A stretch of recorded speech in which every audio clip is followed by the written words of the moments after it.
అభిమన్యుడి వీరమరణం అర్జునుడిని శోక సముద్రంలో ముంచడమే కాదు, అగ్నిపర్వతంలా మార్చేసింది. కుమారుడి ప్రాణాలు తీయడానికి పరోక్షంగా కారణమైన సైంధవుణ్ణి రేపు సూర్యాస్తమయంలోపు సంహరిస్తానని, లేదంటే తనే అగ్నిలో దూకి ఆత్మత్యాగం చేస్తానని అర్జునుడు చేసిన భీకర ప్రతిజ్ఞ కురుక్షేత్రంలో ప్రకంపనలు పుట్టించింది.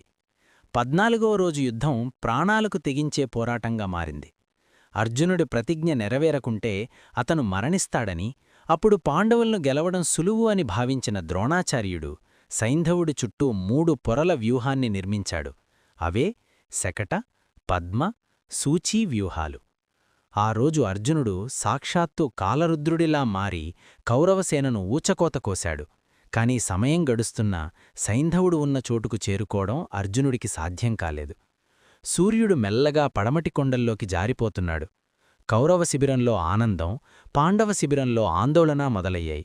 ఇక అర్జునుడి మరణం ఖాయమని కౌరవులు సంబరపడుతున్న వేళ శ్రీకృష్ణుడు తన మాయను ప్రయోగించాడు.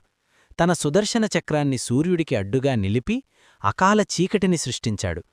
సూర్యాస్తమయం అయిపోయిందని భ్రమించిన సైంధవుడు గెలుపు గర్వంతో అర్జునుడు అగ్నిప్రవేశం చేయడం చూడాలని బయటకు వచ్చాడు. సరిగ్గా అప్పుడే కృష్ణుడు సూర్యుడికి అడ్డుగా ఉన్న చక్రాన్ని తొలగించి, అర్జునా, అదుగో సైంధవుడు, సూర్యుడింకా అస్తమించలేదు, బాణాన్ని సంధించు అని హెచ్చరించాడు. కృష్ణుడి సూచనతో అర్జునుడు ఒకే ఒక్క బాణంతో సైంధవుడి తలను ఎగిరిపోయేలా కొట్టాడు.